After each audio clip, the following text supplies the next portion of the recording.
اور مسلم شریف کی وہ حدیث بھی یاد کر لیں، نبی علیہ السلام نے فرمایا جس کے دل میں رائی کے دانے کے برابر بھی تکبر ہوا جنت میں نہیں جائے گا۔ صحابہ پریشان ہو گئے، عرض کیا یا رسول اللہ، بعض اوقات ہماری خواہش ہوتی ہے کہ ہمارے کپڑے اچھے ہوں، ہماری جوتیاں اچھی ہوں، بن ٹھن کے رہنا ٹشن ٹیٹ۔ تو آپ نے فرمایا یہ تکبر نہیں ہے، اللہ بھی خوبصورت ہے اور خوبصورتی کو پسند فرماتا ہے۔ تکبر یہ ہے کہ تم حق بات سے اناد کرو۔ مجھے پتا چل گیا کہ بخاری مسلم میں نماز کا طریقہ رفع الیدین سے لکھا ہوا ہے، اب میں اکڑ میں آ جاؤں، میں حق سے اناد کر رہا ہوں۔ مجھے پتا چل گیا قرآن میں ایاک نعبد و ایاک نستعین لکھا ہے، پھر بھی میں بابوں کو پکار رہا ہوں مدد کے لیے، میں متکبر ہوں۔ حق بات سے اناد کرو، یہ ہے تکبر، اور دوسروں کو حقیر جانو۔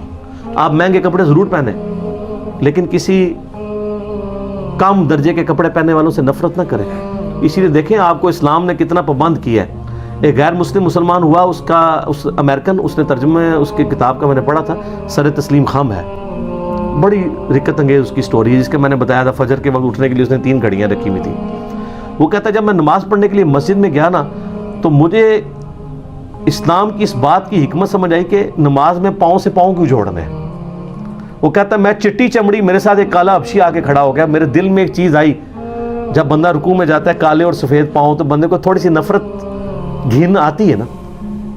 تو کہتا ہے مجھے رکوع میں جا کے حکمت سمجھ آئی کہ اسلام نے میرا تکبر توڑا ہے، کہ اللہ کی بارگاہ میں پہنچ کے سب برابر ہیں، ایک ہی صف میں کھڑے ہو کے محمود و یاز۔ لیکن آپ کے یہاں پہ عاشقان رسول کو اس سنت کا ہی نہیں پتا، ایون آپ پاؤں ملا لیں تو وہ 2 فٹ دور کھڑے ہو جاتے ہیں آپ سے۔ صحیح بخاری میں 725 نمبر حدیث ہے، یلزقو کے الفاظ ہیں کہ نبی علیہ السلام جب صف سیدھی کراتے ہیں ہمارا پاؤں سے جڑ جاتا، لیکن وہ اہل حدیث والا بھی نہ جوڑے، وہ اتنی زور سے جوڑتے ہیں کہ پاؤں میں درد نکل آتی ہے۔ جسٹ جوڑنا ہے، بس آپ کا ایک پاؤں سے پاؤں مل جائے کہ بیچ میں شیطان داخل نہ ہو، جو بخاری میں آتا ہے۔ تو سنتوں کی کتنی حکمتیں ہیں، ان سے محبت کریں تو اللہ خوبصورت ہے اور خوبصورتی کو پسند کرتا ہے۔ لیکن یہ ٹشن ٹیٹ آپ ضرور رہیں، لیکن ٹشن ٹیٹ وہ رہیں جو نبی علیہ السلام چاہتے ہیں، اپنی مرضی کا ٹشن ٹیٹ نہیں۔ وہ ایک بڑی پیاری حدیث ہے، آپ سنیں گے جھوم اٹھیں گے۔ وہ حدیث ہے جی سنن ابی داؤد کے اندر، مسند امام احمد کے اندر، المستدرک الحاکم میں ہے۔ ایک صحابی تھے، ان کا نام تھا خریم الاسدی، وہ بڑے فیشنی صحابی تھے، بڑی لمبی لمبی انہوں نے لٹیں رکھی ہوئی تھی، جس طرح آپ کے ادھر پنڈی کے پاس کے ایک پیر صاحب ہیں، انہوں نے لمبے لمبے بال رکھے ہوئے،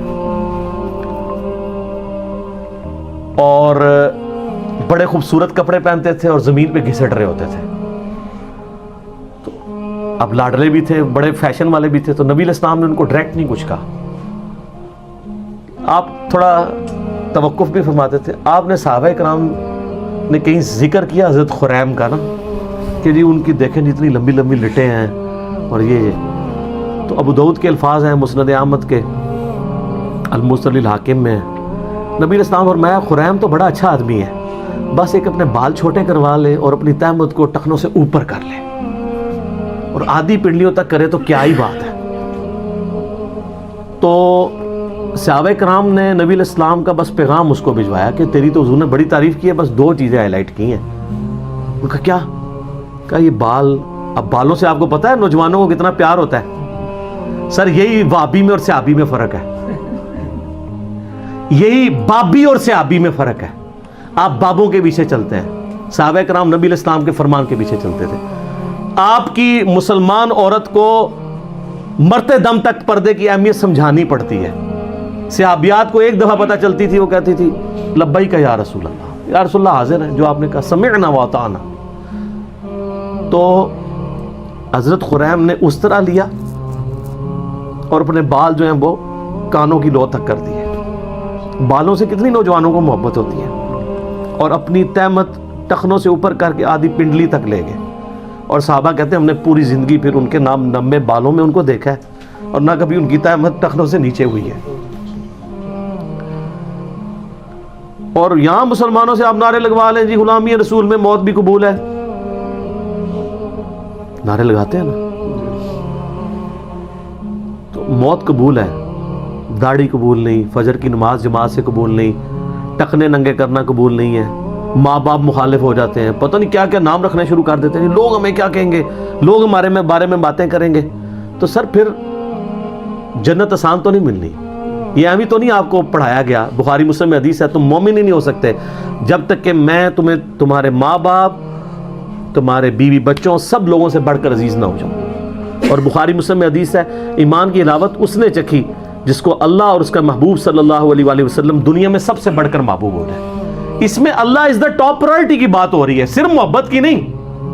آپ نے معاشرے سے آر محسوس, اور سر یہ دنیا دار جو معاشرہ ہے اس کی تو کتے کی اوقات نہیں ہے. میں آپ کو ڈنکے کی چوٹ پہ یہ کہتا ہوں. ڈاکٹر ذاکر نائک کو آپ دیکھتے نہیں ہیں, کدھر ان سے بڑے کو فورم پہ جا سکتا ہے, وہ کہتا ہے جی میں کوئی بہت بڑا افسر ہوں. تیری کیا اوقات ہے, تجھے تو ایک محلے کے لوگ بھی نہیں جانتے. دنیا کے سارے بر اعظموں میں جاتا ہے, یورپ میں جاتا ہے, امریکہ میں جاتا ہے. سر سلام ہے, پینٹ دیکھیں کدھر ہوتی ہے, آدھی پنڈلی تک. آپ کے مولویوں کو اس کی ٹائی نظر آ رہی ہوتی ہے, پینٹ نہیں نظر آ رہی ہوتی. حالانکہ ٹائی کا اسلام اور غیر اسلام سے کوئی تعلق ہی نہیں ہے. یہ خام خواہ اس کو بیچ میں گھسیڑ دیا ہوا انہوں نے. ہاں سلیب لٹکانا گناہ ہے, اور یہ سلیب کا نشان نہیں ہے. آپ کے علماء نے واسکٹوں میں جو رومال رکھے ہوئے ہیں, یہ کیا ہے؟ یہ کون سی سنت میں عمل کر رہے ہیں؟ اور زرگ بر جو گونے پہنی ہوئی ہیں, خام خواہ چڑھ دوڑتے ہیں. یہ ڈاکٹر ذاکر نائک, اور ڈاکٹر ذاکر نائک کے برابر ہو کے بتاؤ تم لوگ. تو سر کس کیا ہے, میں اللہ کے فضل سے یونیورسٹی میں پڑھتے تھے, ہمارے ساتھ درجنوں اسٹوڈنٹس تھے جن کی شلواریں ٹخنوں سے اوپر ہوتی تھی. حالانکہ میں اس وقت کٹر بریلوی تھا, اور میں اسے اہل حدیث اور دیوبند کی نشانی سمجھتا تھا, لیکن چونکہ سنت تھا ٹخنوں سے اوپر رکھتے تھے ہم. آج بھی ایک بڑے آفس میں میری جس لیول کی جاب ہے, دنیا میں کم لوگ ہی اس لیول تک جاتے ہیں. ہمارے آفس میں کئی لوگ ہیں جنہوں نے شلواریں ٹخنوں سے اوپر رکھی ہوتی ہیں. کوئی وہ سر دنیا سے نہ گھبرائیں, وہ دنیا کی کتے کی اوقات نہیں ہے. میں آپ کو صحیح بتا رہا ہوں, یہ آپ اپنے ذہن سے سوچ رہے ہوتے ہیں. آپ ٹرینڈ سیٹر بنے, لوگ آپ کو فالو کریں, اور آپ نبی علیہ السلام کو فالو کریں. کسی سے آر محسوس نہ کریں, اپنی سادگی کی زندگی گزاریں. آپ کسی سے آر محسوس نہ کریں. کوئی کچھ نہیں کر سکتا سر. اگر آپ میں ٹیلنٹ ہے تو اللہ تعالیٰ آپ کو کہاں سے کہاں پہنچائے گا. ان چیزوں کے اوپر کچھ نہیں ہوتا. ابھی آپ دیکھیں جو امریکہ میں جس بندے نے وہ ایوارڈ ون کیا ہے, جا کے ان کی سلیکون ویلی کے اندر, پوری دنیا میں چند لوگوں کو وہ ایوارڈ ملا ہے. وہ سندھ کا ایک بندہ ہے, علی نام ہے اس کا نام, پوری مٹھی داڑھی ہے جی. اس بندے نے جو سافٹ ویئر ڈیزائن کیے ہیں, یہ پاکستان میں یہ ایشو تھا نا کہ وہ 60-70 ہزار مرغیاں جو ہیں ایک دن میں مر جاتی تھی.